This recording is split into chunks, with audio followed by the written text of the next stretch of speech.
ಕೇಂದ್ರದ ಸಚಿವ ನಿನ್ನೆ ದಿವಸ ಅಜಯ್ ಮಿಶ್ರಾ ಅವರ ವರ್ತನೆ ನಮ್ಮಲ್ಲಿ ಮಾತಿತ್ತಲ್ವಾ, ಏನು ಕುಂಬಳಕಾಯಿ ಕಳ್ಳ ಯಾರು ಅಂತ ಹೇಳಿದ ತಕ್ಷಣ ಹೆಗಲು ಮುಟ್ಟಿಕೊಂಡು ನೋಡಿದ ಅಂತ.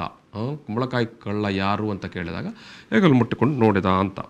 ಸೊ ಅಜಯ್ ಮಿಶ್ರಾ ಅವರು ಏನು ಕೇಂದ್ರ ಸಚಿವರು ನಿನ್ನೆ ದಿವಸ ಲಕ್ನೋದಲ್ಲಿ ನಡೆದಂಥ ಕಾರ್ಯಕ್ರಮದಲ್ಲಿ ಅವರನ್ನು ಪತ್ರಕರ್ತರು ಪ್ರಶ್ನೆ ಮಾಡ್ತಾರೆ. ಅವರು ಪತ್ರಕರ್ತರ ಮೇಲೆ ಕಿರಿಚಾಡ್ತಾರೆ, ಹೊಡಲಿಕ್ಕೆ ಬರೀತಾರೆ, ಗದ್ದಲ ಎಬ್ಬಿಸ್ತಾರೆ. ಏನು ವಿಚಾರ?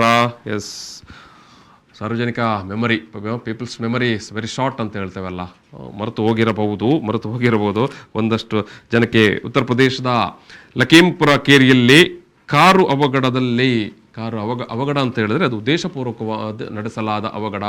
ಆವತ್ತು ರೈತರು ಪ್ರತಿಭಟನೆ ನಡೆಸುವ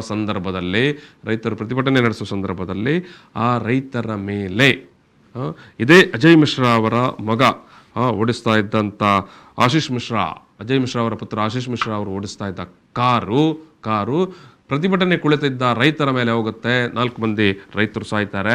ಸೊ ಅಲ್ಲಿ ಮತ್ತೆ ಪರಿಸ್ಥಿತಿ ಉದ್ವಿಗ್ನ ಆಗುತ್ತೆ. ರೈತರು ರುಚಿಗೇಳ್ತಾರೆ, ಕಾರ್ನಲ್ಲಿದ್ದವರಿಗೆ ಕೂಡ ಅಥವಾ ಕಾರನ್ನು ಕೂಡ ಅವರು ಸುಟ್ಟು ಹಾಕ್ತಾರೆ. ಆನಂತರ 3 ಮಂದಿ ಮೃತಪಡ್ತಾರೆ. ಈ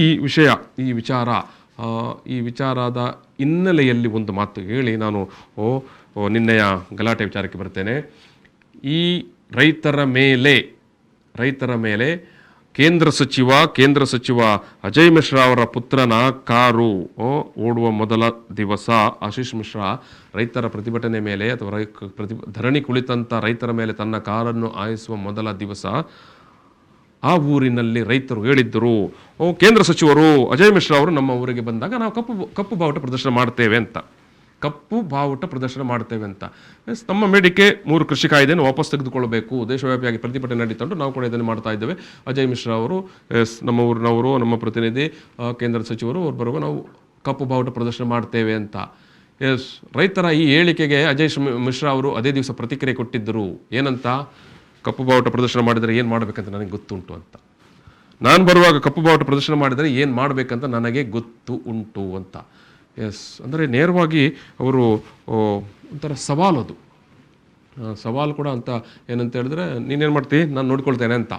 ಆ ರೀತಿಯಲ್ಲಿ ಜನಪ್ರತಿನಿಧಿಗಳು ಯಾವ ರೀತಿಯಲ್ಲಿ ವರ್ತಿಸಬಾರದು ಅಥವಾ ಯಾವ ರೀತಿಯಲ್ಲಿ ಮಾತಾಡಬಾರದು ಆ ರೀತಿಯಾಗಿ ಮಾತಾಡಿದ್ದರು ಮತ್ತು ಅದನ್ನು ಮಾಡಿ ತೋರಿಸಿದ್ದರು.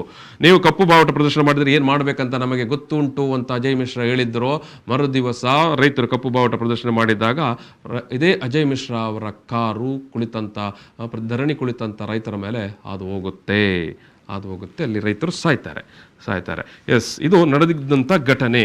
ಈ ಘಟನೆಯ ಬಗ್ಗೆ ಮತ್ತೆ ಭಾರಿ ದೇಶವ್ಯಾಪಿಯಾಗಿ ಪ್ರತಿಭಟನೆಗಳು ಬರುತ್ತೆ ಮತ್ತು ದಿಲ್ಲಿಯಲ್ಲಿ ಅವತ್ತು ಪ್ರತಿಭಟನೆ ಕುಳಿತಂಥ ರೈತರುಗಳು ಕೂಡ ಆಕ್ರೋಶ ವ್ಯಕ್ತಪಡಿಸ್ತಾರೆ. ಅನಂತರ ಈ ವಿಚಾರವಾಗಿ ವಿಶೇಷ ತನಿಖಾ ತಂಡವನ್ನು ಉತ್ತರ ಪ್ರದೇಶ ಸರ್ಕಾರ ಕೊನೆಗೂ ಮಾಡುತ್ತೆ. ಅವತ್ತು ಏನು ಸ್ಪೆಷಲ್ ಇನ್ವೆಸ್ಟಿಗೇಷನ್ ಟೀಮ್ ಇದೆ, ಆ ಟೀಮ್ ತಂಡ ವರದಿ ಕೂಡ ಕೊಟ್ಟಿದೆ ನ್ಯಾಯಾಲಯಕ್ಕೆ.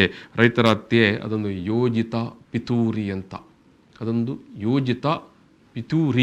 ಷಡ್ಯಂತರ ಆಗಿತ್ತು. ಇಟ್ಸ್ ನಾಟ್ ಎನ್ ಆಕ್ಸಿಡೆಂಟ್, ಅದೊಂದು ಅಪಘಾತ ಅಲ್ಲ.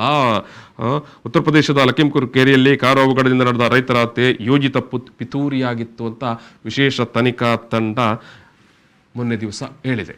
ಈ ವಿಚಾರವಾಗಿ ನಿನ್ನೆ ದಿವಸ ಲಕ್ನೋದಲ್ಲಿ ಇದೇ ಅಜಯ್ ಮಿಶ್ರಾ ಅವರು ಬರ್ತಾ ಇರುವಂತಹ ಕಾರ್ಯಕ್ರಮದಲ್ಲಿ ಪತ್ರಕರ್ತರು ಅವರನ್ನು ಪ್ರಶ್ನೆ ಮಾಡ್ತಾರೆ. ವಿಶೇಷ ತನಿಖಾ ದಳ ಹೇಳಿದೆ ಅಲ್ವಾ, ಮೊನ್ನೆ ದಿವಸ ನಡೆದಂಥ ನಿಮ್ಮ ಮಗ ಓಡಿಸಿದಂಥ ಕಾರು ಅದು ಅವಘಡ ಅಲ್ಲ, ಅದು ಒಂದು ಯೋಜಿತ ಪಿತೂರಿ ಅಂತ ಏನು ಹೇಳ್ತೀರಿ ಅಂತ ಅಷ್ಟು ಮಾತ್ರ ಪ್ರಶ್ನೆ ಕೇಳಿದ್ದು. ಈ ಅಜಯ್ ಮಿಶ್ರಾ ಹಗ್ಗಮುಗ್ಗವಾಗಿ ಪತ್ರಕರ್ತರನ್ನು ತರಾಟೆ ತೆಕ್ಕೊಂಡು ಬೈದು ಕಿರಿಚಾಡಿ ಒಡೆದಾಡಿ ಮಾಡಿದ್ದಾರೆ.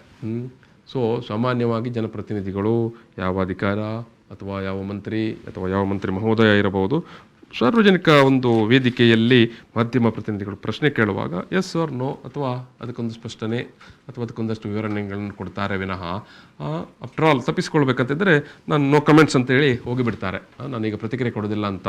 ಈ ಪುಣ್ಯಾತ್ಮ ಮಾತ್ರ ಆ ಸಂದರ್ಭದಲ್ಲಿ ಪತ್ರಕರ್ತರನ್ನು ಹಿಡಿದು ಅಲ್ಲೇ ಮಾಡಿ, ನೀವಿಲ್ಲಿ ಫೋಟೋದಲ್ಲಿ ನೋಡ್ತಾ ಇದ್ದೀರಿ, ಆ ವಿಡಿಯೋನೇ ನಿನ್ನೆ ದಿವಸ ಬಾರಿ ವೈರಲ್ ಕೂಡ ಆಗಿತ್ತು. ಅಂದರೆ ನಾನು ಅದೇ ಆರಂಭದಲ್ಲೇ ಹೇಳಿದ ಹಾಗೆ ಏನಂತ ಹೇಳಿದ್ರೆ, ಕುಂಬಳಕಾಯಿ ಯಾರು ಕದ್ದಂತ ಕೇಳಿದಾಗ ನಿಜವಾದ ಕಳ್ಳ ಹೆಗಲು ಮುಟ್ಟಿ ನೋಡಿಕೊಂಡಂತೆ.